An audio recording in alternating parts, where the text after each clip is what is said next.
a group of racist bikers decided to attack Mike Tyson, not realizing they had encountered the legendary world boxing champion. Subscribe and tell us in the comments where you're watching us from. The sun was beginning its slow descent over the vast expanse of the American highway, casting long shadows over the asphalt. Mike Tyson gripped the steering wheel of his black SUV, his eyes fixed on the seemingly endless road ahead. The hum of the tires against the pavement was the only sound accompanying him on this solitary journey, a deliberate escape from the clamor of his usual life. This trip wasn't about any specific destination. It was about the freedom of the open road, the solace of silence, and the time to reflect. For a man who had spent much of his life in the public eye, this solitude was a rare treasure. The miles stretched before him, and with them came a sense of peace. The rhythm of the road matched the tempo of his thoughts, taking him back to memories long buried. He thought about his youth in Brownsville, the rough streets that had forged him into the fighter he became. His rise to fame had been meteoric, a whirlwind of lights, cameras, and roaring crowds. But those highs had been tempered by crushing lows, the betrayals, the scandals, and the struggles to find his footing in a world that often seemed determined to knock him down. Now, older and wiser, he had found a balance. The man who had once been feared in the ring had softened in some ways, though the fire within him never truly dimmed. As he drove, the scenery shifted from sprawling fields to dense patches of forest. The sun dipped lower, painting the sky in hues of orange and purple. He spotted a small roadside gas station up ahead, its neon sign flickering faintly. The station looked old, worn down by time, but it was the only sign of civilization for miles. Mike decided to pull in. The fuel gauge on his dashboard hovered near empty, and his water bottle was long since drained. He slowed the SUV and turned into the station, the gravel crunching beneath his tires. The gas station was modest, a single-story building with peeling paint and a dimly lit interior. Outside were two ancient-looking gas pumps, their metal casings chipped and rusted. A small shop sat to the side, and its windows lined with advertisements for soda and cigarettes. The air smelled faintly of gasoline and fried food, a peculiar but oddly comforting combination. Mike stepped out of the vehicle, his sturdy frame moving with the same precision and power that had made him a legend. He adjusted the hood of his sweatshirt, keeping his head low. Though years had passed since his last professional fight, his face remained unmistakable. He preferred to avoid attention when he could. This trip was his escape, not a public appearance. He grabbed the fuel nozzle and began filling the tank, glancing around the quiet lot. The only other vehicles were a row of motorcycles parked near the side of the building, their chrome details gleaming in the fading light. The bikes looked expensive, customized to reflect the personalities of their owners. Mike's gaze shifted to a group of men loitering near the bikes, their laughter and voices carrying over the otherwise still air. There were 5 or 6 of them, clad in leather jackets adorned with patches. They were loud and brash, their movements exaggerated, as if they were performing for an invisible audience. They seemed to belong to this place, their presence dominating the small gas station. One of them, a tall, burly man with a thick beard, stood out as the leader. He leaned against one of the bikes, holding a beer bottle in one hand and gesturing animatedly with the other. Mike's instincts kicked in immediately. He could feel their eyes on him, the weight of their stares unmistakable. They were watching him, assessing him, the way predators observe potential prey. He kept his movements measured, focused on the task at hand. He didn't want trouble, and he certainly wasn't looking to start any. The laughter grew louder. The men were saying something now, their words laced with mockery. Though Mike couldn't hear them clearly over the noise of the pump, he didn't need to. He had seen this before, countless times, a group emboldened by numbers and anonymity, looking for an outlet for their aggression. His years in the ring had taught him how to read people, and everything about their posture screamed hostility. The pump clicked, signaling that the tank was full. Mike replaced the nozzle and tightened the cap, his movements deliberate and calm. He glanced briefly at the men, meeting the leader's gaze for a split second. The man smirked, his expression a mixture of arrogance and provocation. Mike turned away and walked toward the small shop, his boots crunching against the gravel. He had no intention of engaging with them. He just wanted a bottle of water and a moment of peace before hitting the road again. Inside the shop, the air was cool and smelled faintly of cleaning products. Shelves lined with snacks and drinks filled the small space, and an older man stood behind the counter, flipping through a newspaper. Mike grabbed a bottle of water from the fridge and placed it on the counter, nodding politely to the clerk.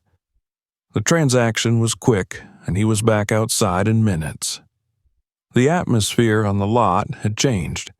The laughter had died down, replaced by a tense silence. The group of men was still there, but their focus had shifted entirely to him. They were standing now, their bodies angled toward his SUV. One of them, a wiry man with slicked-back hair, kicked at the gravel, sending a small spray of stones toward Mike's vehicle. Another draped an arm over the hood, his fingers tracing patterns on the windshield. Mike's steps slowed as he approached the scene. He took a deep breath, his mind assessing the situation. He didn't want to escalate things, but the tension was palpable. The leader of the group stepped forward, a wide grin spreading across his face. His movements were deliberate, calculated, designed to assert dominance. Mike stopped a few feet away, his hand tightening around the bottle of water. The setting sun cast long shadows across the lot, the air heavy with unspoken threats.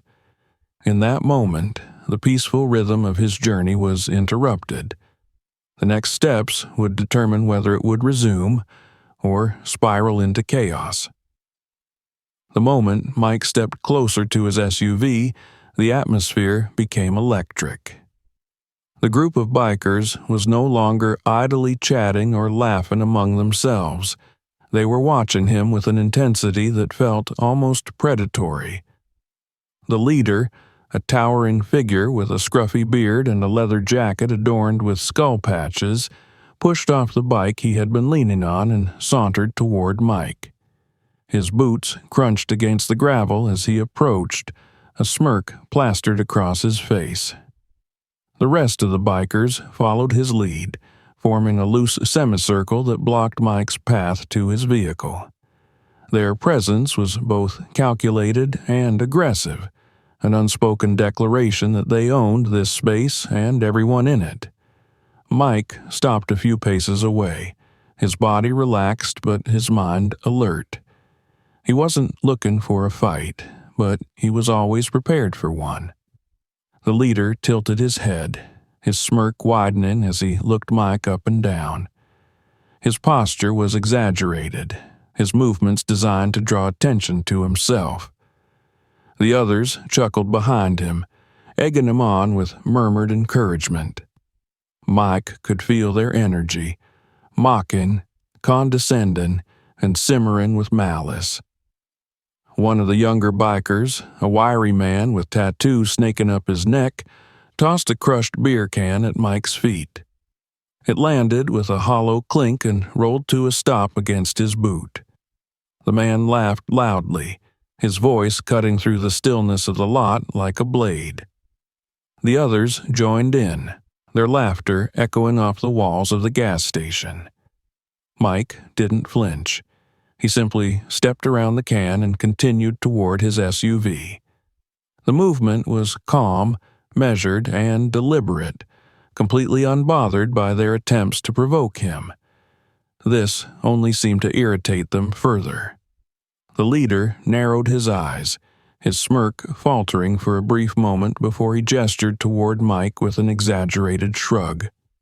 "Too good for us, huh?" his tone implied, though the words remained unspoken. As Mike reached his vehicle, he noticed one of the bikers leaning against the driver's side door. The man, shorter but stocky, crossed his arms and stared at Mike with a defiant glare. Another biker, a tall, lanky figure with greasy hair, stepped forward and deliberately spat on the hood of the SUV.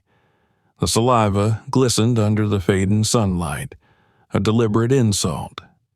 The rest of the group erupted into laughter, their voices growing louder and more boisterous. They began to spread out, encircling Mike and his car. Their actions were choreographed chaos, an effort to overwhelm and intimidate.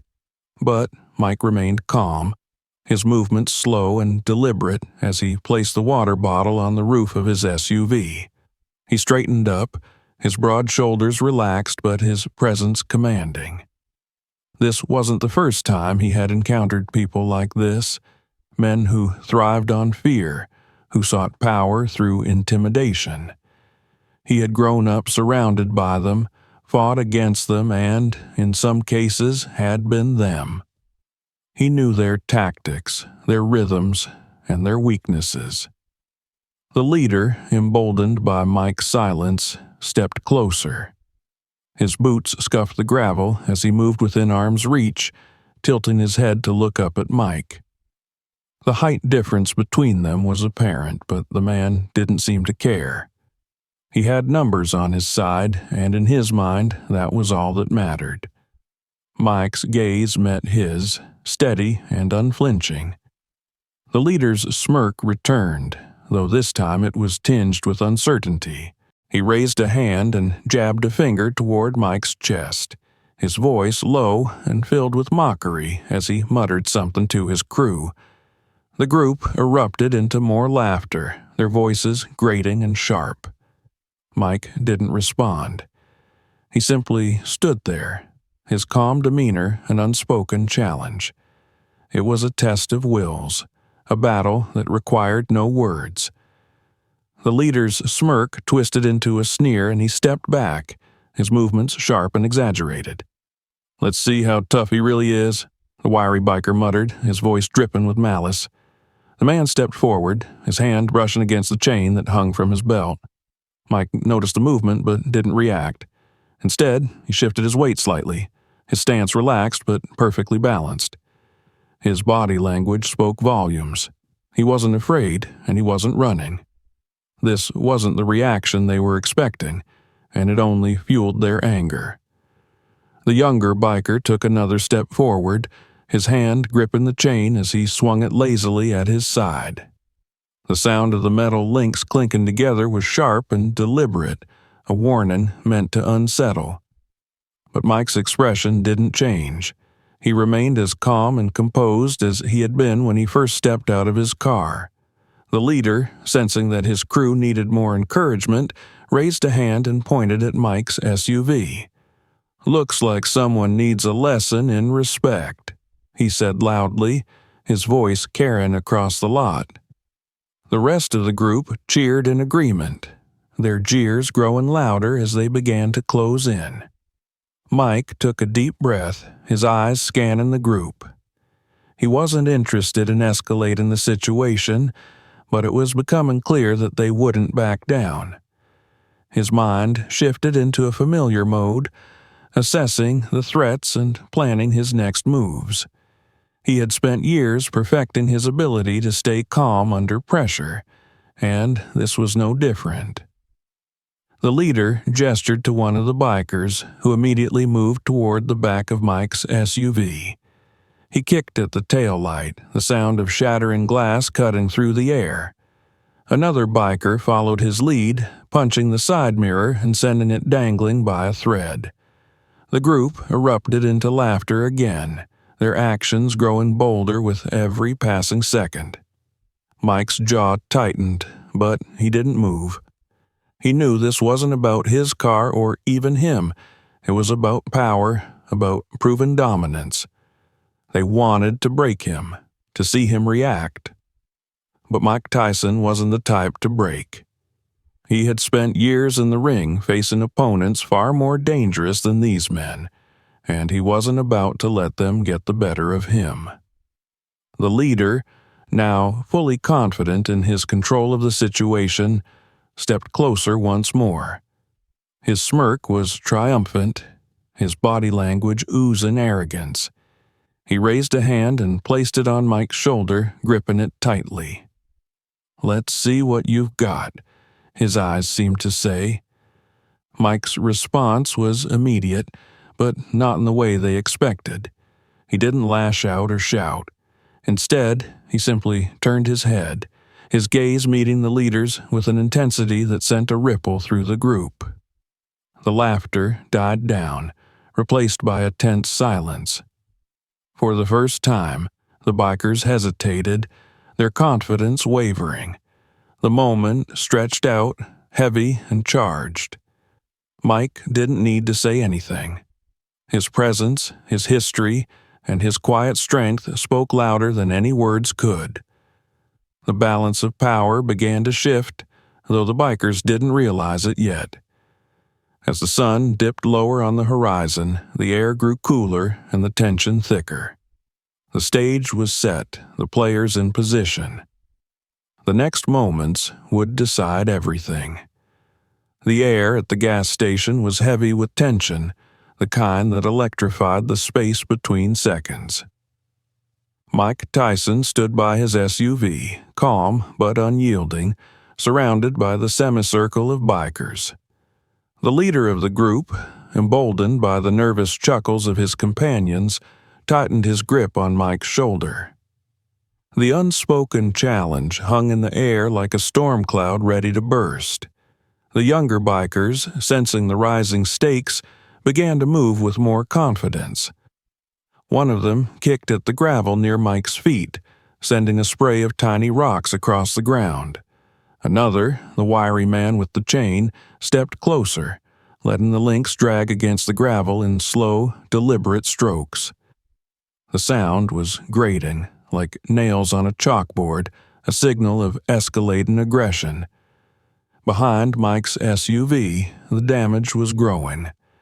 A third biker, shorter but stocky, smashed a boot against the rear bumper, causing the plastic to crack and groan under the pressure. The sound reverberated through the lot, amplifying the bikers' jeers. The group was feeding off each other's energy, their bravado multiplying with each act of vandalism. Mike didn't move. His stillness was unnerving, a sharp contrast to the chaotic energy surrounding him. His eyes scanned the group, cataloging each man's position, stance, and potential threat. Years of training had honed his ability to read a situation, and this one was becoming increasingly volatile. He wasn't afraid, but he wasn't reckless either. He had no desire to escalate things further, but the decision wasn't his to make anymore. The leader, sensing that his crew was waiting for a signal, stepped back from Mike with a mocking laugh. He turned to his men, spreading his arms wide as if to say, "This is what we've been waiting for." The others nodded, their expressions a mixture of eagerness and malice. They weren't just looking for trouble, they were desperate to prove something, to themselves and to each other. One of the bikers, the tall man with the greasy hair, leaned against the hood of the SUV and spat again, his saliva splattering across the windshield. The act was childish, almost petty, but the intent behind it was clear: disrespect. He tapped the glass with the end of a metal pipe, the sound echoing sharply. Another joined in, running his fingers along the scratched paint with exaggerated care, his grin widening with each new mark. Mike's patience was nearing its limit. He wasn't a man prone to anger. Not anymore. The years had tempered him, teaching him the value of restraint. But there was a line, a point where self-control met self-respect, and these men, with their smirks and their mockery, were dangerously close to crossing it. The leader, watching Mike closely, seemed to sense the shift. He stepped forward again, this time with a swagger that bordered on theatrical. His voice carried over the lot, loud and dripping with mockery as he taunted Mike further. The words were crude, designed to provoke, to strip away the veneer of calm and force a reaction. But Mike didn't take the bait. Instead, he turned slightly, his gaze fixed on the leader. There was no anger in his expression, no sign of fear, just an unshakable confidence that made the man pause, if only for a moment. The leader's grin faltered, his bravado cracking under the weight of Mike's silent defiance. The pause was brief. Another biker, the wiry man with the chain, stepped into the space between them. He swung the chain lazily, letting it arc through the air before letting it fall with a clatter at his side. His movements were slow, deliberate, meant to intimidate. But Mike didn't flinch. His eyes flicked to the chain, then back to the man's face, as if to say, "Is that all you've got?"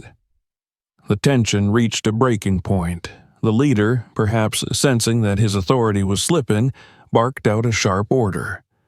The wiry man lunged forward, the chain snapping through the air as he swung it toward Mike's chest. The attack was clumsy, more for show than effectiveness, but it was the spark that ignited the powder keg. Mike moved with the speed and precision of a man who had spent his life perfecting the art of combat. His hand shot out, intercepting the chain before it could connect.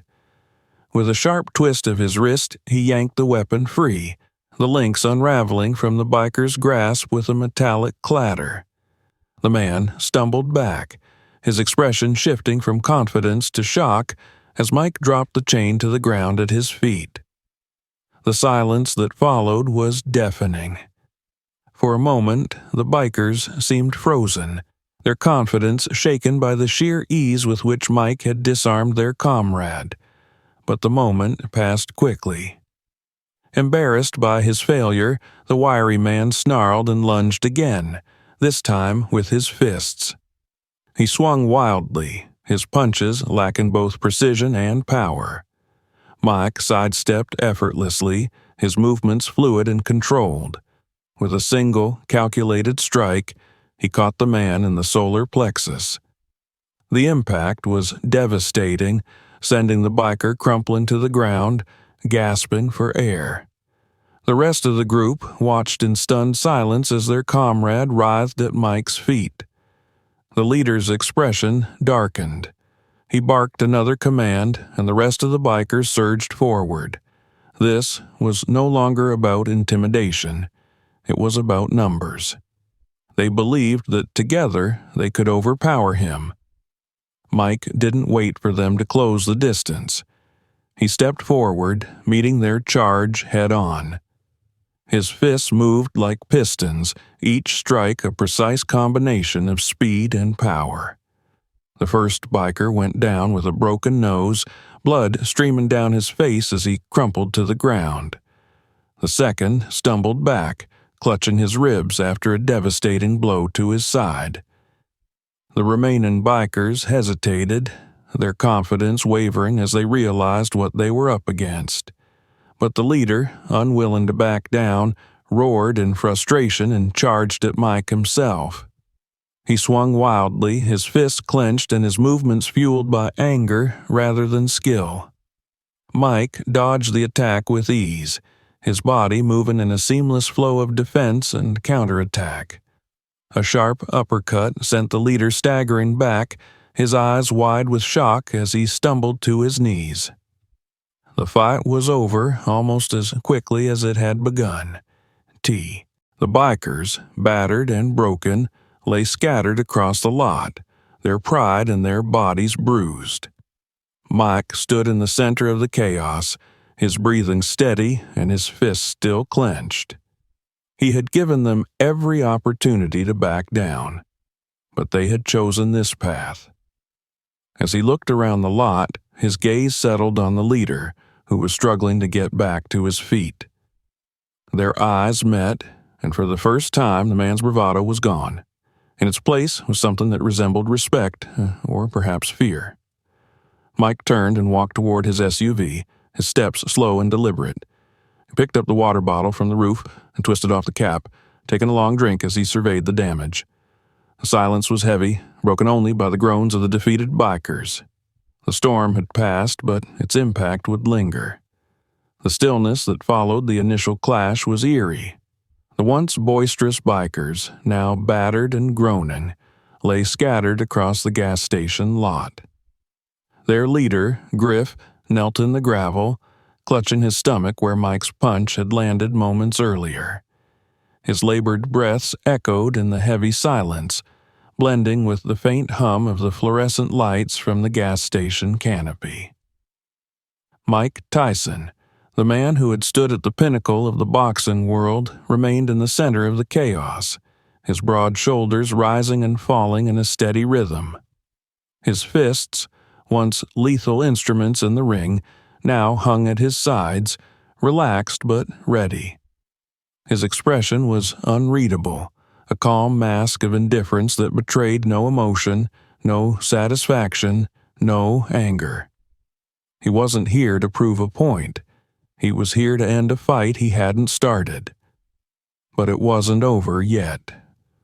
Griff's pride was as bruised as his body. For years he'd ruled this stretch of road, his gang a force of intimidation and dominance. To be humiliated in front of his men by a single outsider was unthinkable. His fury boiled over, fueled by a toxic mix of shame and desperation. With a low growl, he pushed himself to his feet, his hand slipping into the pocket of his jacket. The movement was slow, deliberate, and unmistakable. Mike's eyes flicked to the motion. He didn't need to see what was in Griff's hand to know it was a weapon. Years of experience, both in the ring and out, had honed his instincts to razor sharpness. His body shifted subtly, his stance adjusting as he prepared for the next wave of aggression. Griff pulled a switchblade from his pocket, the blade snapping open with a metallic click that echoed through the lot. The remaining bikers, emboldened by their leader's defiance, began to stir. One of them, a lanky man with a bloodied nose, reached for a baseball bat leaning against his motorcycle. Another, his face swollen from Mike's punches, picked up a length of heavy chain from the ground. The tension reignited, crackling like electricity in the cool night air. Griff took a step forward, the blade gleaming under the harsh fluorescent light. His grin was a twisted mask of malice, the pain he felt overridden by the promise of revenge. "You think you're tough?" his expression seemed to say. "Let's see how you handle this." Mike didn't move. His eyes remained locked on Griff, calm and steady, like a predator waiting for its prey to make the first mistake. His body, though seemingly relaxed, was coiled with potential energy, ready to explode into action at a moment's notice. Griff lunged. The movement was wild, fueled more by rage than strategy. The blade slashed through the air, aiming for Mike's torso. But Mike was faster. He sidestepped with a precision that left Griff overextended and off balance. Before the man could recover, Mike's hand shot out, grabbing his wrist and twisting it with controlled force. The knife clattered to the ground, its metallic ring punctuating the swift reversal. With Griff disarmed, Mike released him, letting the man stumble backward. But the gang wasn't done. Seeing their leader falter only spurred them on. The lanky man with the bat charged forward, swinging the weapon in a wide arc aimed at Mike's head. Mike ducked. The bat whooshed past, missing him by inches. Before the man could swing again, Mike stepped in close, delivering a sharp jab to his ribs. The force of the punch sent the man crumpling to the ground, the bat falling from his hands as he gasped for air. The others hesitated for a fraction of a second, but their anger outweighed their caution. The man with the chain swung it in a wide arc, aiming for Mike's legs. Mike jumped back, the chain missing its target and hitting the gravel with a sharp clink. Seizing the moment, Mike stepped forward and grabbed the chain mid-swing, yanking it free from the man's grasp. A swift hook to the jaw sent the attacker sprawling. Griff, regaining some semblance of composure, saw his men falling one by one. His eyes darted around the lot, searching for an opportunity. He spotted the switchblade on the ground and dove for it, his fingers curling around the handle. As he stood, blade in hand, he turned to face Mike, his expression a mixture of rage and desperation. This time, Griff was more cautious. He approached Mike slowly, the knife held out in front of him like a shield. The remaining bikers circled behind Mike, hoping to trap him between them. It was a coordinated effort, their numbers against his skill. But Mike had faced worse odds. As Griff feinted to the left, one of the bikers behind Mike swung a tire iron at his back. Mike spun around just in time, his arm coming up to block the blow. The impact reverberated through his forearm, but he didn't flinch. Instead, he countered with a powerful right hook, sending the man crashing into a nearby motorcycle. Griff saw his opening and lunged again, the knife aimed for Mike's side. But Mike anticipated the move. He sidestepped once more, grabbing Griff's wrist and twisting it upward. The knife fell to the ground again, and Mike followed up with a quick strike to Griff's jaw. The leader staggered back, his legs buckling as he fell to the ground. The last biker, seeing his comrades defeated, hesitated. His weapon, a broken bottle, shook in his trembling hand. He looked at Mike, then at the fallen Griff, and made a decision. Dropping the bottle, he raised his hands and stepped back, his eyes wide with fear. The fight was over. Mike stood in the center of the lot, his chest rising and falling as he caught his breath. The bikers lay scattered around him, their weapons discarded, their pride shattered. Griff, bloodied and beaten, sat slumped against the side of his bike, his head bowed in defeat. The lot was silent except for the sound of labored breathing and the faint hum of the gas station lights. Mike looked around, his gaze lingering on each of the fallen men. He hadn't wanted this fight, but he had finished it. Picking up his water bottle from where it had fallen during the scuffle, he twisted the cap off and took a long drink. The cool liquid soothed his throat, but it did little to ease the adrenaline still coursing through his veins. With one last glance at the defeated gang, Mike walked back to his SUV. The silence of the night returned as he opened the door and climbed in. His knuckles were red, his muscles taut, but his expression was calm. He started the engine, the low rumble breaking the stillness, and drove away, leaving the chaos behind. The rumble of Mike Tyson's SUV faded into the distance, leaving the gas station lot in an uneasy silence. The bikers were scattered across the gravel like discarded chess pieces after a swift and decisive game. Griff, their leader, leaned against his motorcycle, his breath coming in shallow gasps as he wiped blood from the corner of his mouth. His swollen face was a stark reminder of his failed attempt to assert dominance. The rest of the gang was in no better shape.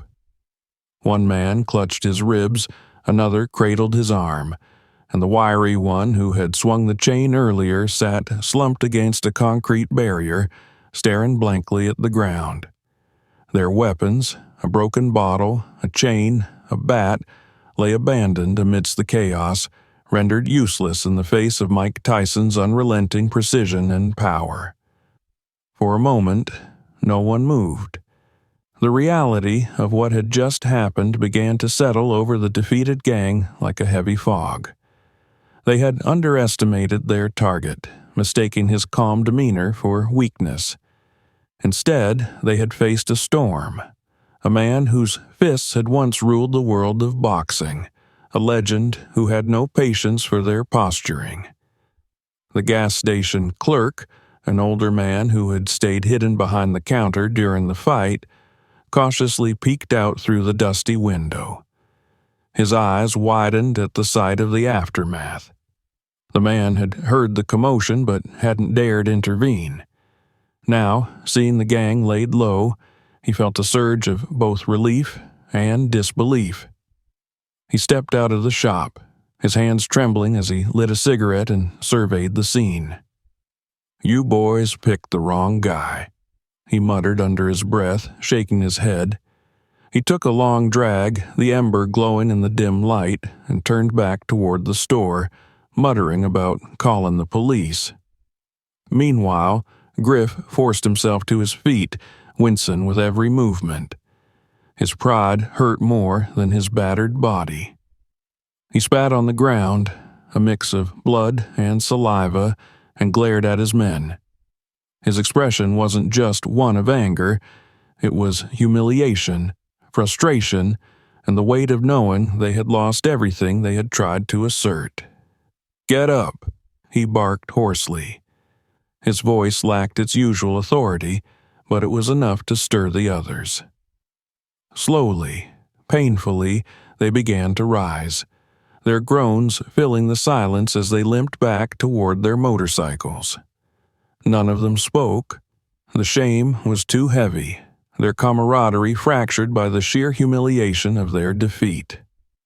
The sound of distant sirens pierced the night, faint but growing louder. Griff's head snapped up, and his eyes narrowed. The flashing blue and red lights on the horizon confirmed his suspicion.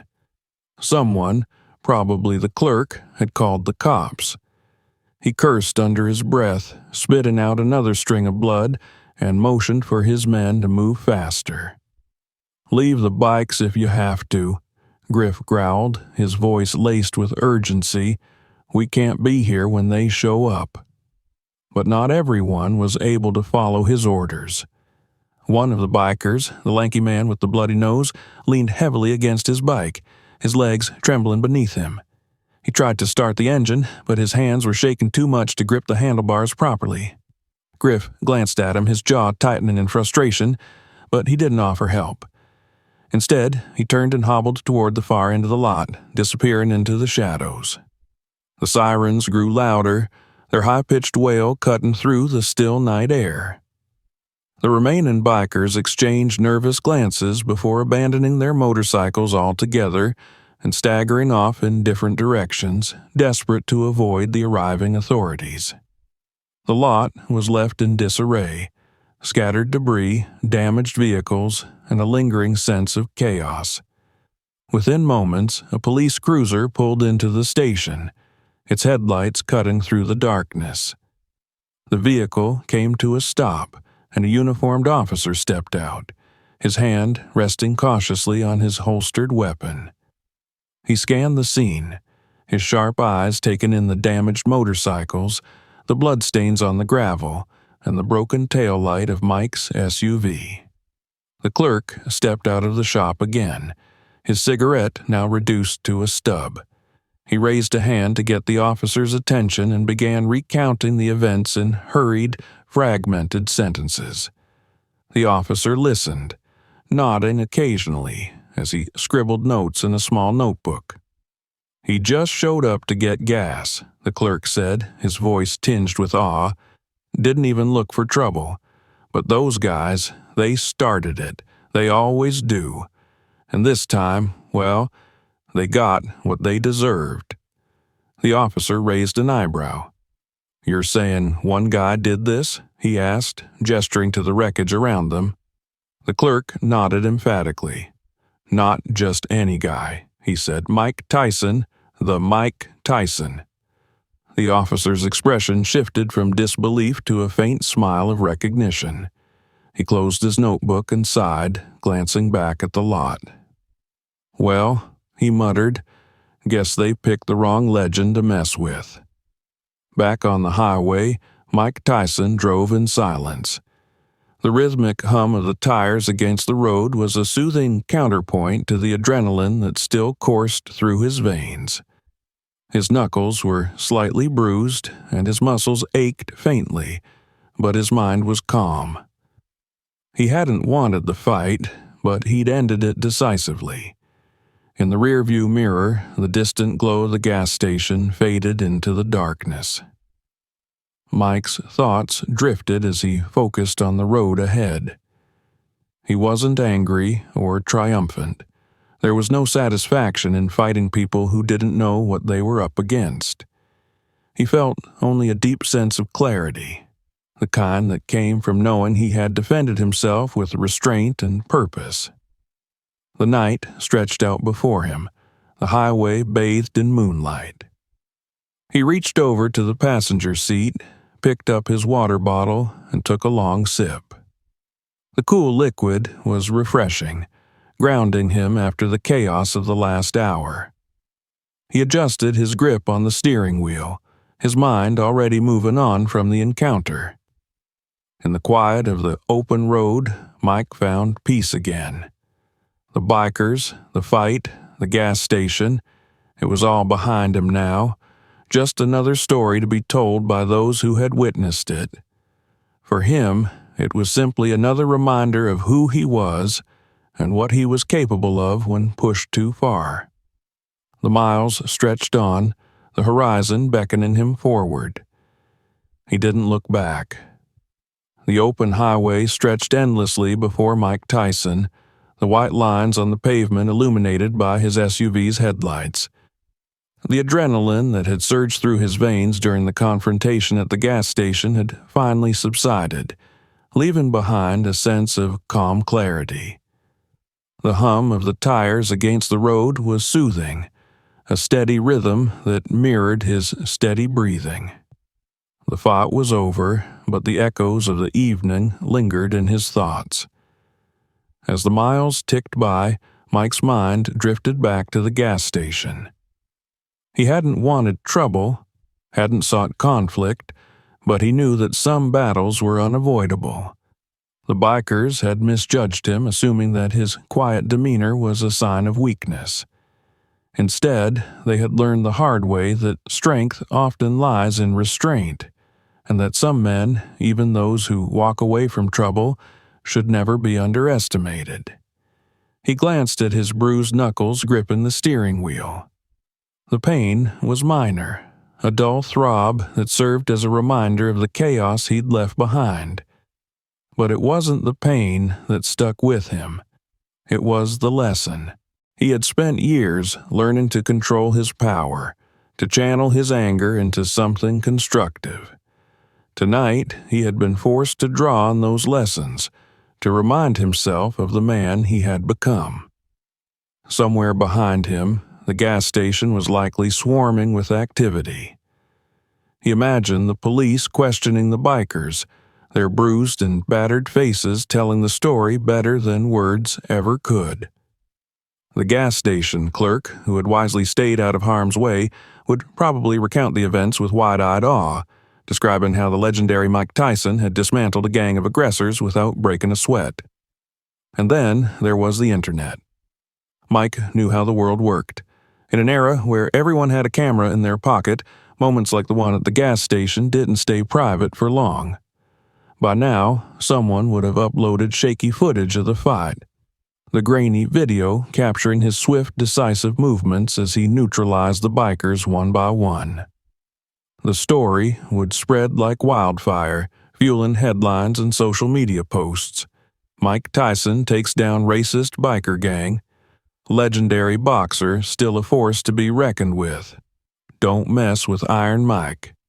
He shook his head, a small smile tugging at the corners of his mouth. The world loved a story like that. David versus Goliath, a hero standing up against bullies. But for Mike, it wasn't about being a hero. It was about standing his ground, about protecting his dignity and refusing to back down in the face of injustice.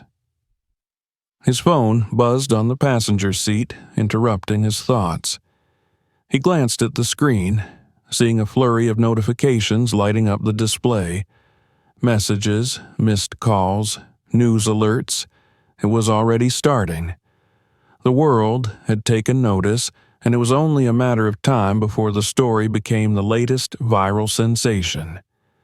Mike reached over and silenced the phone, choosing to focus on the road ahead. He wasn't interested in the noise, the opinions of strangers who would dissect the event from the safety of their keyboards. He had lived it, felt the weight of every punch and every decision. That was enough. As the highway unfolded before him, the landscape began to change.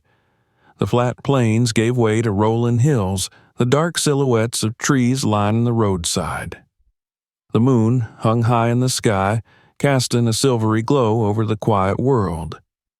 It was a stark contrast to the chaos of the gas station, a reminder that peace could always be found if you knew where to look. Mike thought about the bikers. He didn't hate them, even after everything they had done. He knew their type, men who thrived on fear, who built their identities around dominance and intimidation. He had encountered people like them his entire life, from the streets of Brownsville to the bright lights of the boxing ring. In some ways, he even understood them. But understanding didn't mean excusing. Their actions had consequences, and tonight they had learned that lesson in the hardest way possible. In the distance, the faint glow of a small town appeared on the horizon. Mike's stomach rumbled, reminding him that he hadn't eaten since early that afternoon. The thought of a warm meal and a cup of coffee was enough to make him smile. He adjusted his grip on the wheel, steering toward the exit that would lead him into the town. As he pulled into the parking lot of a quiet diner, he noticed a few cars parked out front. The neon sign buzzed faintly, casting a soft glow over the entrance. Mike parked his SUV and stepped out, stretching his shoulders as he surveyed the scene. The atmosphere was calm, the kind of place where people came to unwind and enjoy a good meal. Inside, the diner was cozy and inviting. The smell of coffee and freshly baked pie filled the air, mingling with the faint hum of a jukebox playing an old tune. A few patrons sat at the counter, chatting quietly with the waitress. They glanced up as Mike entered, their expressions briefly shifting from curiosity to recognition. Mike offered a polite nod and took a seat at a corner booth away from the others. The waitress approached with a friendly smile, a coffee pot in hand. She poured him a cup without asking, her demeanor warm and welcoming. "Long night?" she asked, her tone casual. Mike chuckled softly, his voice low and steady. "You could say that." As he sipped his coffee and waited for his meal, he felt the weight of the evening begin to lift. The diner's quiet atmosphere was a balm, a reminder that moments of peace could always be found, even in the midst of chaos. In the days that followed, the story of the gas station brawl would continue to spread. It would be dissected, analyzed, and turned into a spectacle. But, for Mike Tyson, it was just another chapter in a life that had seen its share of battles. He had faced down the world's greatest fighters, endured unimaginable highs and lows, and emerged stronger every time. And tonight, as he sat in a quiet diner with a plate of food in front of him and the road stretching endlessly ahead, he was reminded of one simple truth. No matter how far he traveled, no matter what challenges he faced, he would always stand his ground. The open road awaited, and Mike was ready to meet it. Thanks for watching. If you enjoyed the story, make sure to subscribe for more captivating tales and hit the notification bell so you never miss out. Check out our other videos for even more exciting content. And don't forget to share this video with your friends to keep the conversation going.